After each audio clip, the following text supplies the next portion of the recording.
We're live. Oh, and wow, we're dark. We're dark and at a weird angle. How do you guys like our new camera?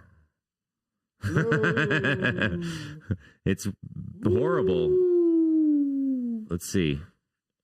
Is this going to work? I know. What can you do about that? Aaron took a camera that's been working perfectly well and changed it for another one. Look at that. I can adjust our camera settings remotely now. Are we at a weird angle? Well, no, I am. I'm like, I was diagonal like this. Are we at a weird angle? I don't know. Maybe the screen's just at a weird angle. Look at this. We're adjusting camera color settings right on the fly. What an intro.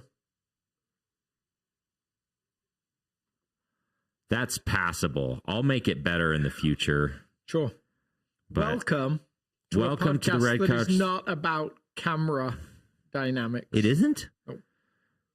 No. Alex and I were just talking about my final that I took in seminary. And so I know you guys all came here to hear me complain about my final. Aaron is brilliant at many things, but writing. Content not as bad. No. I mean, like the quality of my spelling capacity. I should say handwriting. Handwriting, abysmal. Yeah. Grammar, less than abysmal. Yeah. Probably first grade level. Spelling first grade level. Grammar, third grade. So it's shocking that anyone allows me in a professional environment. So, is a church a professional environment? That's a great question. Is it, boss? Remember John Piper wrote a book, Brothers, We Are Not Professionals? Oh, no, I didn't know that. So, I've never... I mean, me and Piper are not always simpatico, but on that, I think... there you go. Get it. That dude's smart, but I don't agree with his smart sometimes. You don't agree with his smart? What does that even mean? Well, he's quick. He's got his framework, and he's very good with his framework. But you know, if you don't agree with his framework, it doesn't matter how good he is with said framework. So. Yeah, I get that. Yeah. Well, I should probably try and stop color grading our footage right now. Can't AI do that for you? No, because it probably could if we had modern equipment. Yeah. This is all like equipment that I've just pirated from other projects in the past. And I like that. Huh? I like that. Yeah. Yeah. We're a pirate. Which is why we're a pirate podcast. Let's put it like this. The Red Couch Theology podcast has never once been a line item in the South Fellowship Church budget. It hasn't. I've never budgeted anything reclaimed. It is the place where equipment goes to die, and maybe where ideas go to die also. I don't know. So, Lord. If our podcast looks significantly worse for the 2% of you that watch it, I apologize. I'm trying a new camera, and we might fix it in the future, but who really cares? I don't know. Speaking of which, how's it going? Good. Yeah. Getting ready to talk about Lamentations this week. I'm so excited. So excited. Such a great book. Yeah. Underrated. Definitely underrated. You know, there's a couple of writers that are like the Lamentations people. They just get the book. And I almost wish they didn't exist because I love Lamentations so much. That you wish you were I would be putting my hand up to be the Lamentations guy. I'd be like, I wish I could just sit in this space. But you're like a self-professing 7 on the Enneagram with a wing of 7, which isn't a thing. 7 with a 7 wing. Yeah, he's like all in. I don't know. And yet he loves Lamentations? Like this. So 7s are like, if you're not an Enneagram person, 7s are notorious for like avoiding dark and heavy emotions. Yeah. And Lamentations is like the epitome of heavy emotions. Well, here's what I would say. Apparently, healthy sevens have a lot of 5. A lot of like place of contemplation and a lot of like, researchers. Yeah, but also like people that can sit in that space of like, what's the term I'm looking for? Reflection. Yeah. That space of not having to be at the party, but able to think and, live in the quiet spaces. Not necessarily the grieving spaces or the overly emotional spaces, but the place of thought. And I appreciate that way more than I ever did. Yeah, and back when I thought I was a 7. Yeah. When? Who knows? Maybe I still am. I don't know. No. No one currently on the staff would ever believe that I was ever that. No. But past staff iterations would have, unequivocally. I still think that I struggle with some of the deep emotions thing, and I think sometimes encountering a book like Lamentations or a heavy movie that just really articulates deep, painful emotions, it almost like reminds me that I'm still alive. Yeah. If I can feel anything deeply, it reminds me that, you know what, I'm not dead, and I'm like, yes. So it's like a helpful thing to like awaken the emotional world. So I a few things I love about Lamentations. I love poetry. Yeah. Always loved poetry. So it's deeply poetic. It's brutally honest. Yeah. And I like brutally honest. It's counterintuitive. Like, can you think of another book of scripture that ends as negative as Lamentations? Maybe a few of the Psalms do. Yeah, like not I'm talking a lot about of a them. book as a whole. Like, I mean, those are sections of a book. They're individual poems, but like I'm talking about like a whole book. Like Jeremiah, I think Jeremiah ends up optimistic in the end. There's a 70-year like timeline in play, so it's for that generation it's negative, but it's ultimately hopeful for the people. Yeah. But Lamentations, at least on surface reading, is like, have you forgotten us forever? You know what? You might hate us, God. Yeah. The end. Yeah. So anyway, I love to get into Lamentations. Chapter 5, especially, I love for some reason. This is turning into an advertisement for next Sunday. Yeah, absolutely. Which is great. Yeah, that's our world. Hey, this Sunday, next Sunday, and the last Sunday. Yep. But last Sunday I did not talk about Lamentations. No, you talked about ambition. Yeah. Which we had some debate about whether that's an emotion. And I think at different points, I think I used desire more. Yeah, I know.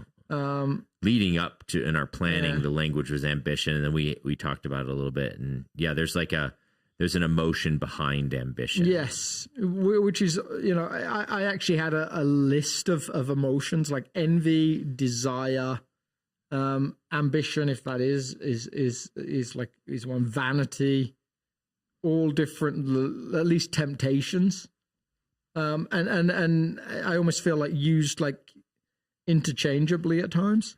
Yeah. But the language was around like what the New Testament would call selfish ambition.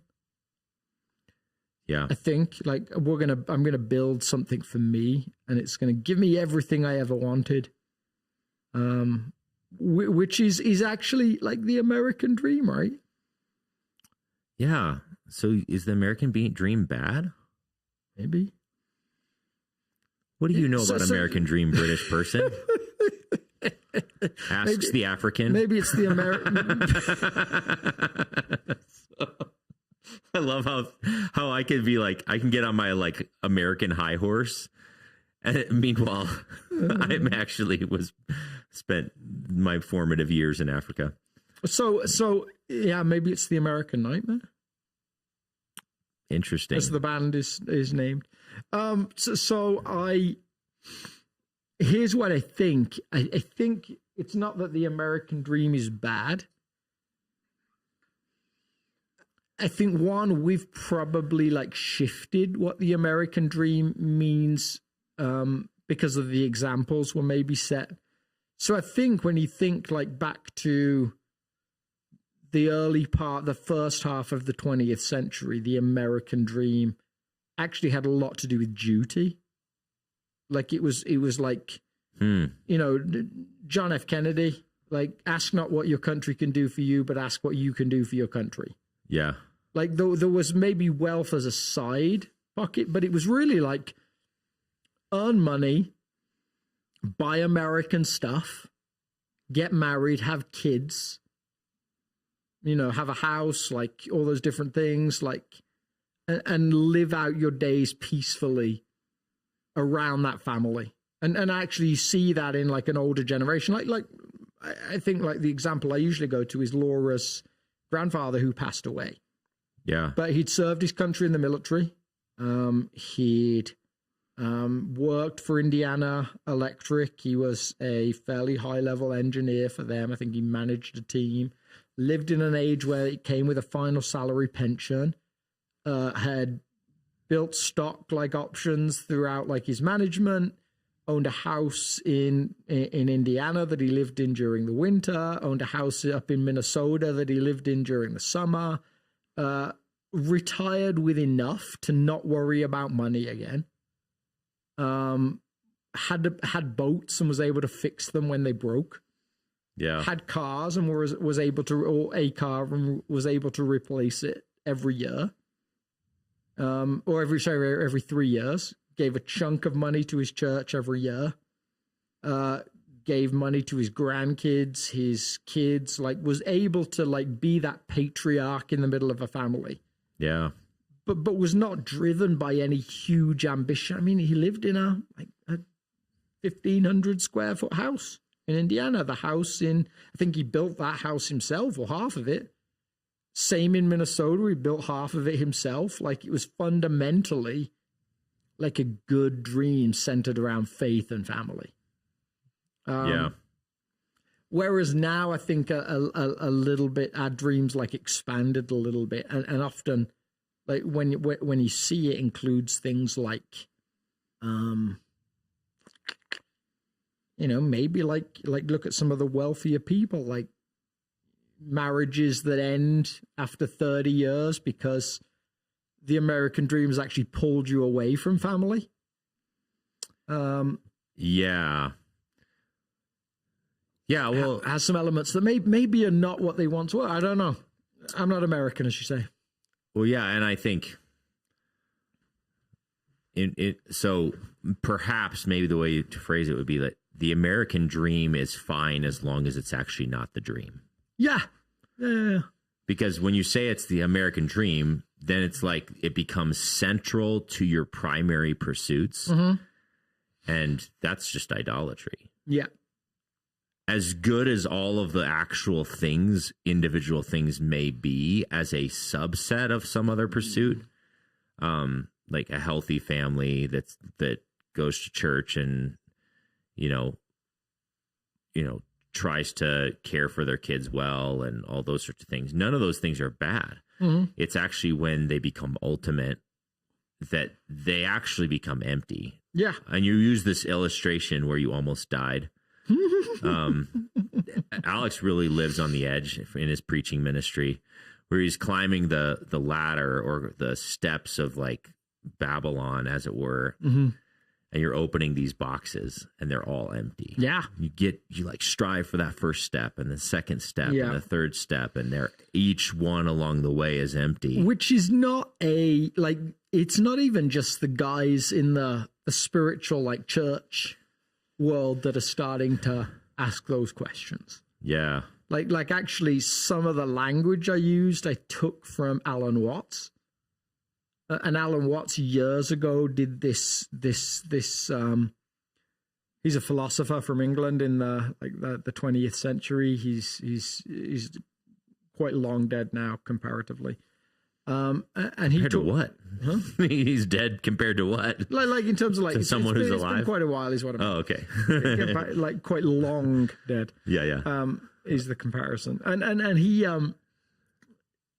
he talks about how like we're given this like these constant targets to hit. Yeah. And life will always come when we hit the next target. And what he ends up saying is he said, like, we've built lives that are centered around a journey. Now, he would say we've overemphasized that because when you talk about a journey, the point is always at the end.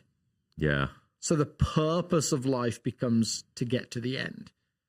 Whereas he would use language of like, well, no, it was a musical thing, and you were supposed to dance and enjoy the music as it went along. Yeah. So his emphasis would be we've prioritized lives that can get us somewhere, not lives that are present in the moment. Now, I would want to add the importance of actually like the chief joy, like the Augustine language or Augustinian language of like, God, our hearts are empty until they find themselves in thee. That like to me is a central part of it. But we've usually got something in mind that we're like, oh, when I can get that, then I'll be happy. Yeah. And of course, when you get the thing, you never really are. Like the silly example I've used is like, I drive the car that for years was my dream car. Like it's a Land Rover, it's 13 years old, it looks like newer than it is, it drives great. I always wanted one ever since I first saw them. And now I'm like that car. I'd like that car. I'd like it's so transient. Yep. Like you so quickly move on to the next thing. I'm not over my car yet. It's awesome. Oh, I know you're not, but I'm just joking. But you know, you could be persuaded, perhaps. Like you know. Well, yeah, I probably will never get one again. But that's because I'm over the payment on this car. Yeah. But yeah, like absolutely. There's a catch-22 at every corner, every step up the ladder. You're like, oh, yeah, I've arrived, but there's this now. And so our temptation is to think, well, you will look at somebody else and say, well, they've arrived. If I could just get there. So the steps are not actually always things. They're sometimes people we see living life. Yeah. And think, oh, imagine what that life might be to live. And yet we actually like when we hear from them, they have the same problem. I mean, like a good example in modern life is Tom Brady. Like if there was ever a guy that lived the American dream, like you look at him and you're like, okay, like this skinny kid out of college that nobody wants to draft becomes the greatest quarterback of all time. He wins and he wins and he wins, and then he goes to another team and he wins some more, and he has this opportunity at 44 years old, which is older than anybody else has played NFL quarterbacks to this level. Relatively healthy, all those things. And he has this opportunity to ride off into the sunset. NFL championship in hand, beautiful wife, beautiful kids. And he does for a moment, and then he says, no, one more year. And everything falls apart. Like, I don't know the state of their relationship, but they're divorced now, and there's the complexity, and he's trying to date somebody new, and but you're like, oh my goodness, like if the thing is to do loads of stuff and then retire with enough wealth to live out your days with all the laurels that you get to rest on, and that's life, like Tom Brady should have ridden off happier than anyone else, and yet he's like, no, one more shot. And of course it goes nowhere, but it's almost like we can't accept that. We can't accept that, you know, that there's something. Yeah. And there's like for those who can sort of like let go of the idea that the next step's going to be the thing, interestingly, that's the moment they can begin to appreciate the little things that they do have. Yeah. I don't know, when I'm at my healthiest state is when I appreciate the smallest things. Mm-hmm. Yeah. Like I remember one of the seasons of my life where I was like the most spiritually healthy, and one of my like I would tease with my wife that if I die in a car crash, it's because I was overwhelmed by the goodness of a sunset. Yes. Yeah. It's not because I was like trying to overwork or like text or something while I was driving. It was because I literally would be moved to tears by a sunset. I love it. Yeah. Well, now that's the good stuff. Now staying there is way harder than it sounds, but or just I don't know. Well, there's a reason. There's a reason we have a saying: "Take time to smell the roses." Yeah, because it turns out smelling roses is a pretty awesome part of life.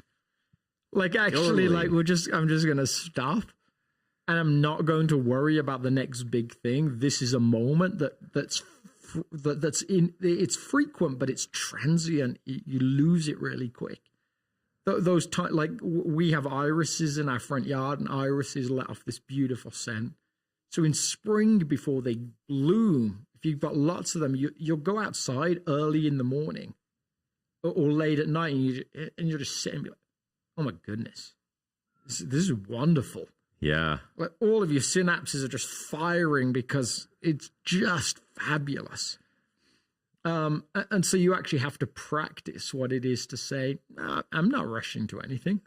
Yeah. And so I think that like you're right. Those little things seem to make up. Okay, so then what is it biblically or theologically what is it about human brokenness that drives us to disbelieve that that's possible on a regular basis and then instead invest our lives in the next step up the ladder? So I think my suspicion is it's probably some of it's provision.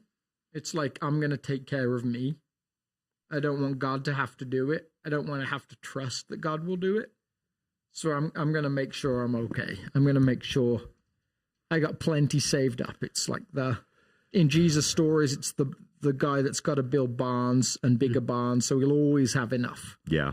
And I think that was my like weird goal for a while. I'm like, I'm just going to keep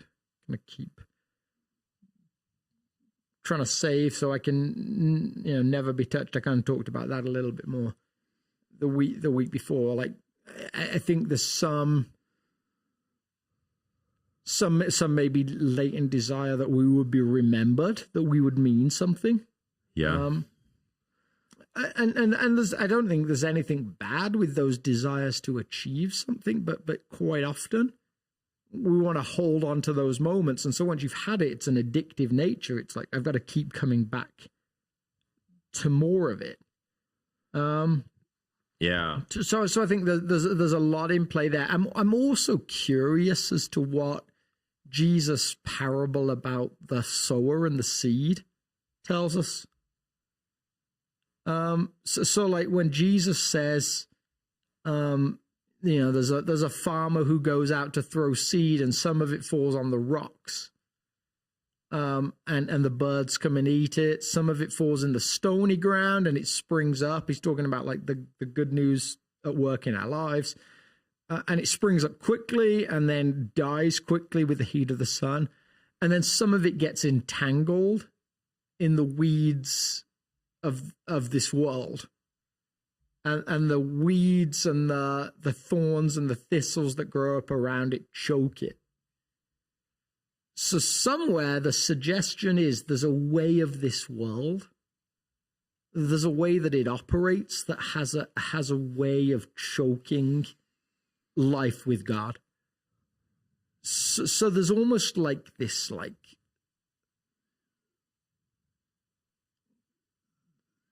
I'm going to use this language, I guess, carefully. Like Paul will talk about like powers of the air and stuff like that. There's also this like drive within us that maybe isn't just about us, but maybe it's about some greater thing going on that's designed to keep us from experiencing life with God truly.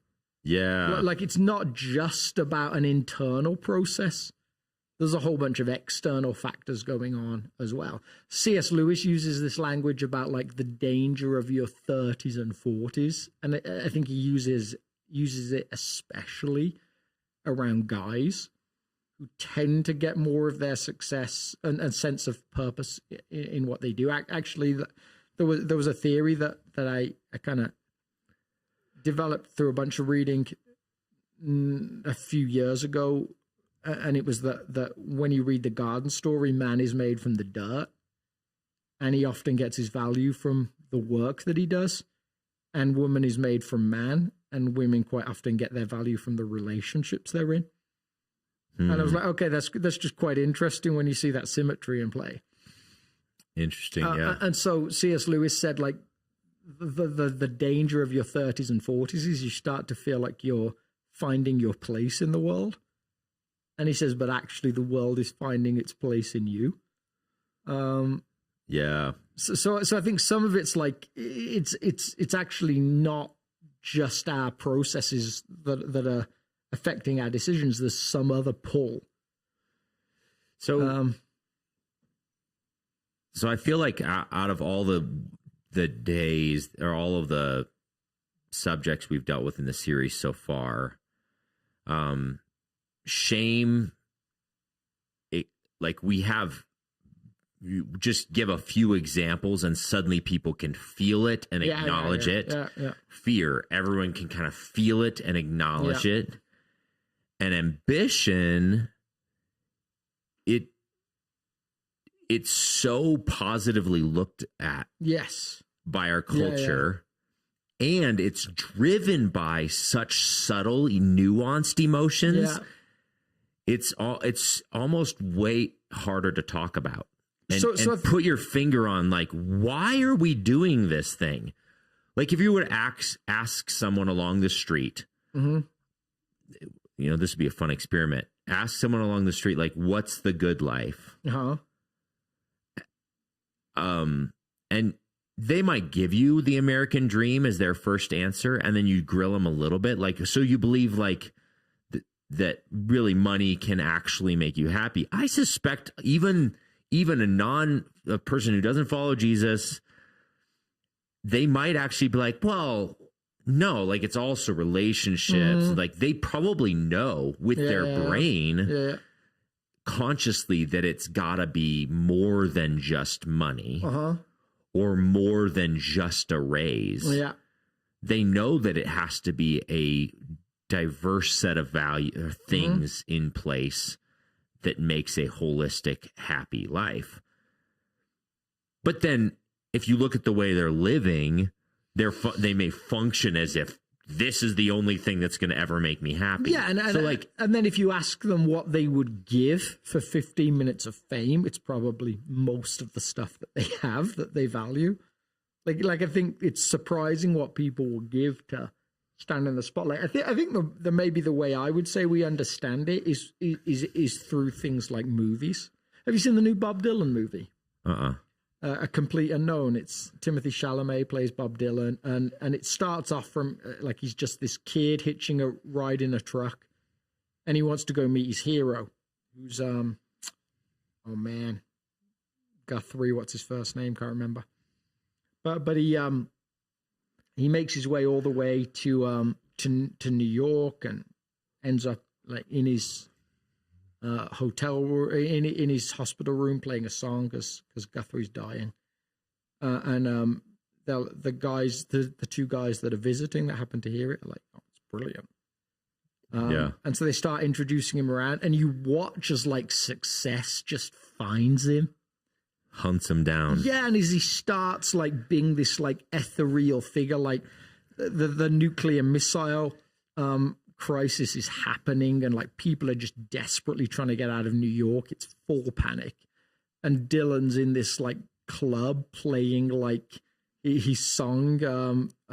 What's it called about like the Masters of War song, and he's just this like rebellious character. That you're just like, oh man, like I feel that. Like everybody wants a piece of him. Like he's the thing that's happening. Like Johnny Cash, he's writing him letters. Like Joan, oh no, it's not Joan. One of the female musicians of the day. She's like just enthralled by him. Yeah. And so you feel like in those sorts of things, you feel what it is to be the hero. You know, you feel it when you see like movies like Top Gun and stuff like that, where these guys like do these things, mission, like all those things pull us towards glory and that sense of, or athletics in general. You watch professional sports and you're like, oh, that's what a human being looks like when they give all of themselves to a craft rise to the pinnacle of their fields. Yes. Fill in the blank. And you sense that they're part of something that you wish you were part of as a fan. You're watching on the outside and it's kind of your thing, but it's mostly their thing. Yeah. And you live vicariously through these different people that you observe who are in the fraction of a percent of their field. And you think, if only I could be in that place, then I will have arrived. And so some of the antidote comes through a surrender of those things. Do you know who Patrick Lencioni is? Yeah. Patrick Lencioni tells this story about his own life, like business guru. Companies are paying him hundreds of thousands of dollars to turn up for a day. Yeah. He's making money that's like equivalent to what some athletes are making and stuff like that. Yeah. He's like the guy that you want to call. And he's sat in the Catholic church that he goes to one day, and the pastor's preaching on that parable about the farmer and the seeds. Yeah. And all his life he's had this understanding of like, well, like the first one he mentions is the worst, and then the second one's a little better, and the third one's better than that, and then the fourth one's the best. And he's like, well, at least I'm like 3 steps up. That's pretty good. And he suddenly hears it in the way that Jesus tells it, and he's like, oh no, there's only one good type of seed. The rest are all equally as bad. They're all problematic. Yeah. And he says in that moment, he says, God, I want to be the good soil. And he said, Jesus said to him in this Catholic church that he attends, are you sure? And he's like, yeah. And he said, for 12 years, I lost all joy in all of my success. Like everything disappeared. No joy in my houses, my kids, my wife, my business, gone. Like everything was empty. Yeah. The only thing I could find joy in was in who God was to me. And he said, slowly after 12 years, the joy has come back for those other things. But he had to find this foundation stone of his life, which was joy only in the good news of Jesus.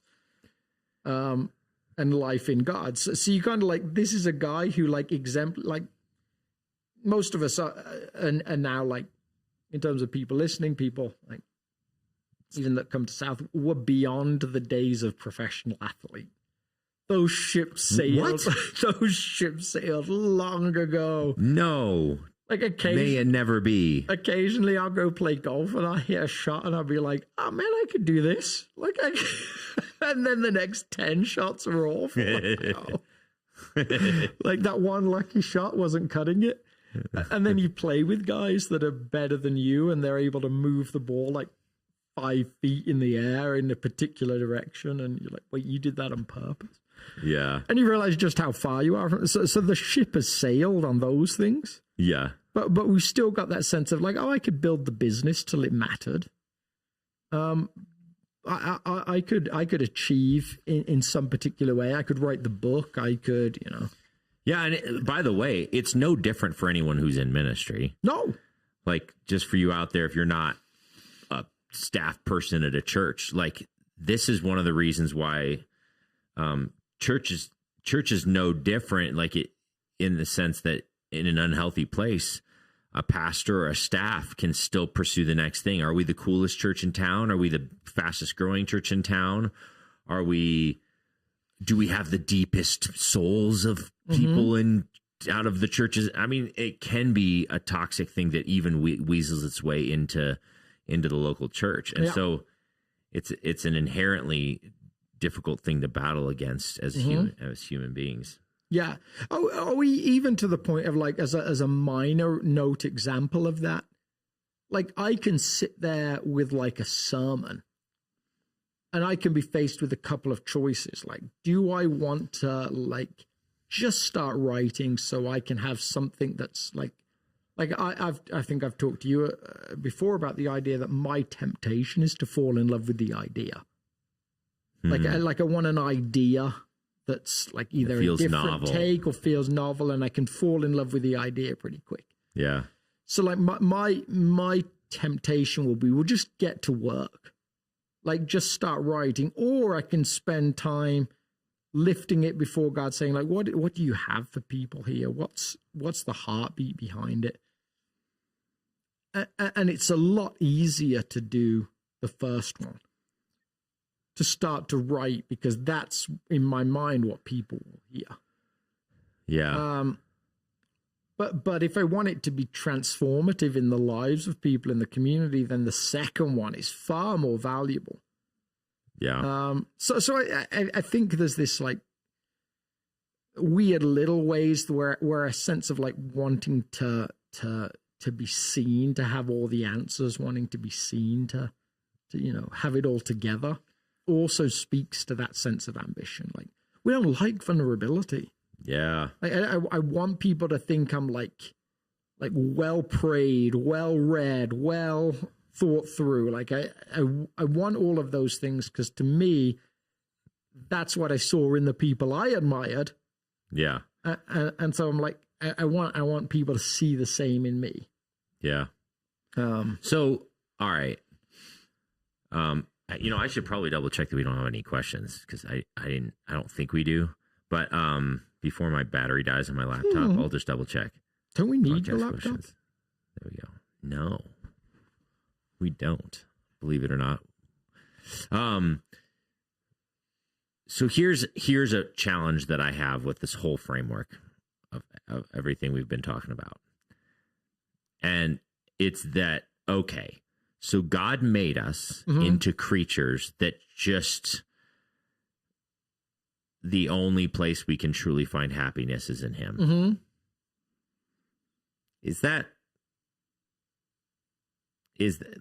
What's that say about him, like about God's character? Where is he that needy that he would like make these creatures that just can't be happy anywhere else? Is that fair of him, like to create such beautiful things in the world and be like, they're not going to satisfy unless you, like, those are just stepping stones to me, and like set aside all this amazing beauty that I created in the world and relationships and experiences and food and the sense of meaning and identity and purpose and all this stuff that is in the world, because really none of it matters. It's just the spiritual realities that matter the most in your relationship with me. Like it feels a little self-serving of God. Yeah. How is that not a problem? Well, I don't think actually what we're saying is there's no purpose to anything you do. I think there's great purpose to it, but relationship comes first. So I think God is a relational being. It seems like God is able to exist in relationship, from time untold, and is able to create out of relationship. So I guess like it seems like if relationships are everything to God, God can exist in a 3-but-1 relationship, which is it takes more commitment, I think, than a two-way relationship. Yeah. Then I think his longing is for us to experience relationship in the same way. And so the universe is like the unspoken rule of the universe is that relationship trumps everything. And so the doing of things, which matters, like God gives people things to do, things matter. Like you can create things that matter. It's not that creation's bad, but it's when the thing that you're doing takes precedence over everything that it actually comes at the cost of relationships. So it's more about a right ordering of. It seems that way, yeah. Priorities. Yeah, I mean, it seems like God is willing to at times like go to surprising lengths for relationship over achievement. That his longing is for us to want to be with him. Yeah. I remember. I probably have talked about this on the show before, but I remember as counselor laying out this framework that was really fascinating to me about like even human relationships are a bridge to deeper relationship with God, and then the fruit of those human relationships. Let me explain. So like, for example, a marriage, usually you start a relationship with someone because they make you feel awesome. They like you. Yeah. They think you're beautiful or good looking. At least that's how we do that. I was just talking to someone about this. At least that's how we've done them for the last couple of 100 years. Yeah. I'll give a second example that's different, that applies more universally. But like, they make you feel good. They tell you you're cool. They tell you you're smart, whatever it is. And so it starts in a lot of ways. A lot of romantic relationships start from this fairly like I want to be around this person because they make me feel awesome. Yeah. And I don't often feel awesome. So yay for me. Yeah. But then as time goes on, those potentially more shallow reasons why you're in the relationship start to strip away. Mm-hmm. They no longer think you walk on water because they see that you can't. Because they saw you trying to cook an egg and you were terrible at it. Yeah. Some, like innocuous thing. Or you put on a few pounds in those first few years of marriage and you're not as attractive as you thought you were. And they see your warts and wounds. They see you have a temper tantrum and act like a 2-year-old. And suddenly like the luster is gone. That's so Lamentations. Oh, I know. Gold has lost its luster. Yeah. And so like, but gradually over time, so you're not getting as much out of the relationship. Instead, you're having to more like self-sacrificially give and replace the identity you got from them with the identity you get in Christ. Yeah. So this counselor said, I think it's a very gentle kindness of God to wean you off of the relationships of this world and back onto a relationship with him who saw all of the warts before the relationship and loved you anyway, unconditionally. Well, that's the beauty of like, in some ways, like, and this is like, I'm saying this somewhat tongue in cheek. There's like the humor around arranged marriages that don't take into account how someone looks, but simply are around commitment and family structures. In The Simpsons, one of the characters, Apu, is Indian, and his mom writes to him and says like, "Oh, it's time for your arranged marriage," and he's like super annoyed because he wants to meet a woman like the American way and fall in love. So he writes back to his mom and he's like, "But mom, don't you know that 1 in every 47 arranged marriages ends in divorce?" And obviously, like, the joke is like, it's way less than it is when it's out of romance and attraction and all those different things, because they actually begin with simple commitment. Yeah. This is what we do. This is a bond that can't just be easily broken. Yeah. And so in some ways, like, those marriages that are far more reflective, like a first century Jewish marriage. Yeah. Which was quite pragmatic. Very, actually, like, it may have a higher ceiling of fulfillment in the long run. Potentially. I mean, we have to get to that point. Totally. So, like, his point was, interestingly, if in a human relationship, you can replace your instead of getting your identity from the other person, you get your identity from Christ. Mm-hmm. The ironic and glorious twist at the end of a human relationship story is that God gives you the joy of the human relationship. Yeah. If you cannot worship it. Yeah. And then the same gift happens in parenting. Yeah. when the child is born, they need you for everything. Sure. They can't survive. You feed them like you are God. Yeah. Like you are this child's entire world. And then they become 2 and they're like, no, I want to decide what I wear. Yeah.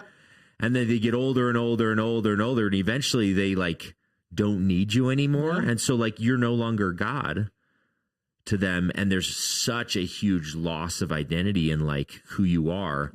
But then if you can let them go and hold them open-handedly, sometimes the joy comes back at you. Yeah.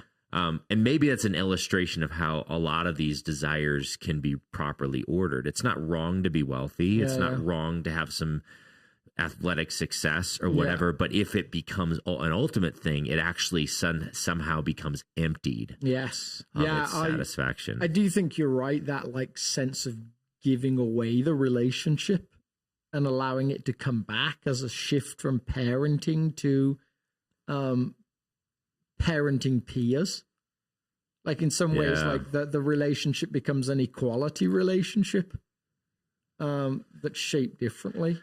I had never realized the cost of marriage from one perspective, from a parenting perspective, until I got married. And because we got married in America and then moved to England. And Laura was 19 at the time we got married. And her parents dropped me off at the airport. And like, I mean, now, like for perspective, like Elena, my oldest, is like 6 years younger than Laura was when she got married. Like, it's not much time. And like, we're about to take our bags and go off to the airport, and he throws his arms around me and he just whispers in my ear, "Take care of my little girl." And I'm like, oh my goodness. Yeah. Like, this is what this means. Yeah. This is like childhood that ended way quicker than was expected. Yeah. Like this was like all the expectation of like holidays at home from college. Just suddenly a different now. But a sense of like, okay, I'm going to trust this. And we lived in the UK for nearly 3 years, and then we moved back to the States. Yeah. And we actually lived with them for a few months. And then you have kids, and now they have the joy of grandkids, and like on and on. Yeah. But like that's like the trust of like, okay, for this relationship to maintain, I have to trust somewhere that it can't be about me. Like someone once said, our biggest risk with our kids is that we turn them into side characters in our grand story. Like, yeah, or you cling to someone or something so tight that you strangle it to death. Yeah, totally. The joy of it. Yeah. Like, you imagine like a little kid who finds a bug and they kill the bug because they're so excited about it. It's like, that's how the things of this world function. Yeah. Unless you hold them with open hands and don't control them, they die. If you let it go, it might come back. But if you try to hold on to it, you'll lose it forever, kind of language. Yeah. Wow. And it seems like God does that with us surprisingly often. Yeah. The language of the prodigal son is exactly that story. Like God's capacity to say, okay, this is what you want. Yep. I'm going to wait. Like without like the rancor that we often place on God in those moments. Like the story of the prodigal son is not one of a father who sits like going over his old grievances and anger. Like actually surprisingly that the father never shows anger at any point during the story. Yeah. Like some of the language around Lamentations that people have used, because that's on my mind right now, is that we read Lamentations at times as God's like vitriolic, like anger out of nowhere, like just like casually aimed, like scattergun approach to discipline. Whereas actually it's like well-planned discipline that's designed with purpose. It's justice. Yeah, and it's a little bit of this is what you asked for. Sure. And now that you've pursued that path and it was empty at the end of the path, you know what's the safe place to come. Like Like the prodigal son story is like, even in my father's house, the servants eat better than this. Yeah. Like clearly that was the wrong move. And now now the son knows for sure that the safer, more beautiful place was to be in relationship with the father. Yeah. And there, the fascinating tension between those two sons is like the one son who can come and like find his place in his father, and see the emptiness of the things he's poured his life into, like and the other son who hasn't, and almost holds the like, oh, I could have done all this stuff and it would have been awesome, but I chose not to because of you. He almost has like a more warped picture of the world for having not been in it in this weird way. Yeah. Because he still believes there's like lots of joy in that. He's like, I didn't do that. Like, I kind of would have liked to, but I didn't because of you. Whereas the younger son's just simply, no, this is where I want to be. Yeah. So one more question. We have just a couple minutes left. I've been haunted by a statement that I may have talked about on the show in the past, but I think it really is relevant to ponder at this moment. A statement that one of our former staff members made to me when we were talking about like surrender and trusting God and all of these sorts of things. And she asked, it was Yvonne Beale. She asked this, she just made this casual passing statement. What's the difference between surrender and negligence? And the reason it haunted me was because I was in a time in my life where I was really burnt out. And the idea of surrender was very intoxicating to me because it meant I would be able to stop trying. Yeah. But it's not the same. Like, I think intuitively we know that like a healthy life in God's kingdom and God's presence doesn't mean we don't do anything anymore. Yeah.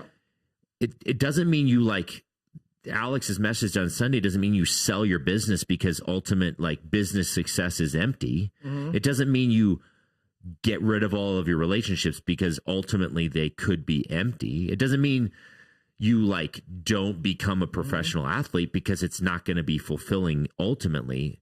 So how do we continue to make steps towards the future while not holding them strongly?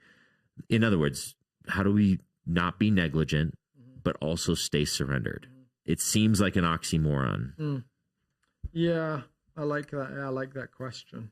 It's a very Yvonne question. It is. Casual genius. I like it. Like if that, I can't remember if I actually used this example. It was in my notes.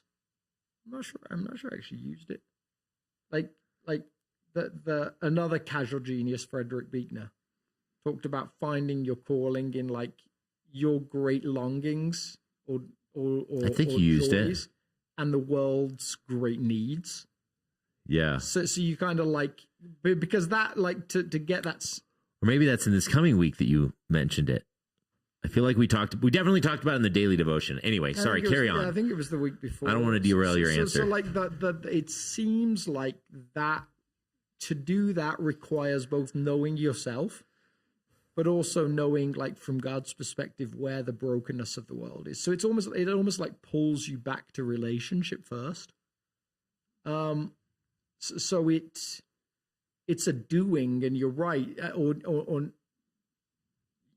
Yvonne's right in terms of like the I guess even sinfulness of negligence. Like we're not made for nothing. Yeah, before the fall we worked. Yeah, but to see that like sense of like, okay, God, like these are all the things I love. How can you, out of like who you are, give that purpose for this world? Like it almost is a relational question. It's a relational pondering that you can't figure out the answer to by yourself. And so I think surrender is maybe a posture that you hold with the idea that God gives you purpose at some point, not a stopping doing anything with a plan of like this being my permanent condition. I don't have to process anything. I don't have to think about anything. Like it's like just sit in my room and read my Bible and meditate on the deity of Christ or something. Surrender is actually an active posture, right? It's not a passive posture. Like negligence is passive. We're just like disengaged. Like God gave me these gifts. I'm not going to use them because I'm surrendered to Jesus. Yeah. Whereas like, so like I'm going to hide in a cave. And if anyone ever comes and finds me and asks me to use my gift for something, I'll know that was God because like, I've been in a cave on Mars with my fingers in my ears and my eyes closed and like everything I can do to get away from any kind of involvement. Whereas surrender is, it seems like it's a constant engagement with God, a constant, like, what do you have for me? And how can I be a part of this kingdom story? So negligence seems like it turns its back on God, whereas surrender seems like it turns actively towards God. Yeah, and actually, I think I'll go back and since I'm reminded of that today was supposed to be my last class period at seminary, and since I'm not going to be in class anymore, I got to talk about as much as I can while I can. But this class, one of the things we talked about is how to be human. One of the things that it means to be human is to be a creature that cannot generate their own identities.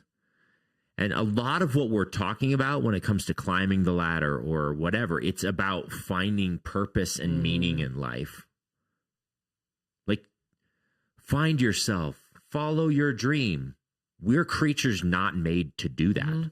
That's an oxymoron, actually, when it comes to actually being a healthy human being.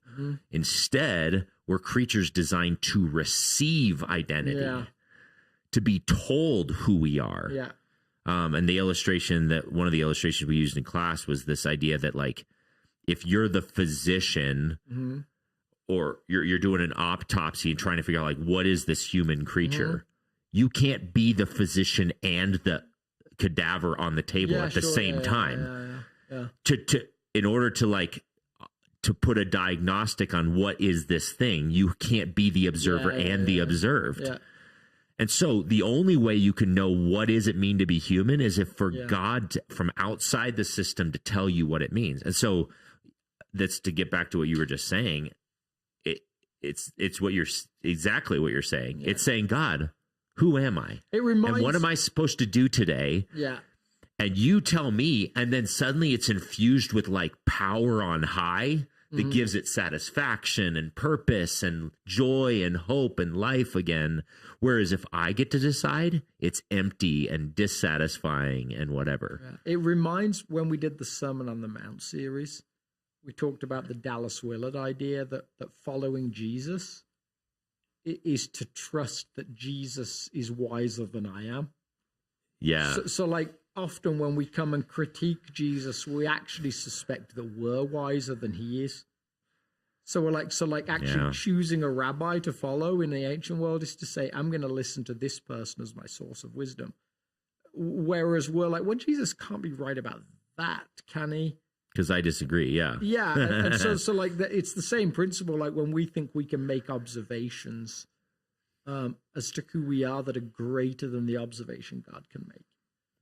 So I think you're right. It requires a voice in that surrenders a posture that says, okay, is it time yet? Is it time yet? And what was I made for? And then rather than answering the question for yourself, asking the God who made you. It's like a lawnmower saying, what was I made for? Maybe I was made to, like, I don't know, lay bricks. And the lawnmower is dissatisfied with laying bricks. So it reminds me of this, like, it reminds me of this thought that I wanted to make sure we covered today. Because I think, when I was doing the staircase thing, I'm like, okay, this is very concrete, but also it implies that there's this instant of like opening this thing and finding it to be empty, and that's like based on a linear time and all sorts of things. Here's my suspicion with our ambition for like how the world might be shaped and what our lives might look like. I actually think there's probably a load of people that might hear that and say, oh yeah, but like right now, loving it. Like, everything's going great. Like, work, I'm killing it. Like, the business is flying. Like, my role is growing. Like, people think I'm doing a great job. The money is coming in, and like, life is good. And yeah, I just haven't experienced that. That's not been my experience of the world. I got to the step, open the box, I'm opening some full stuff of awesome. right now. It's full of life, full of awesome. So it's a great way of saying it. Like, everything is awesome. And what I've seen time and time again is the awareness of the emptiness is a later point in life. It's like 50s and 60s. There's a something about youthfulness, and I'm going to use youthfulness to cover like more of a Middle Eastern idea of like 20s and 30s and even 40s of like couldn't get any better. Yeah. And it's like it's actually discovered in the kids growing up and moving away, and the career starting to hit like harder periods. It's the guy coming in who's smarter and younger and quicker on the draw than you are. It's the gunfighter that like used to be the fastest in town and is no longer quite as quick as he used to be. Yeah. It's all of those things. It's the fading of energy and the strength that isn't quite what it was. It's all of the ways that we can wake up and think, I just don't have what I had 20 years ago.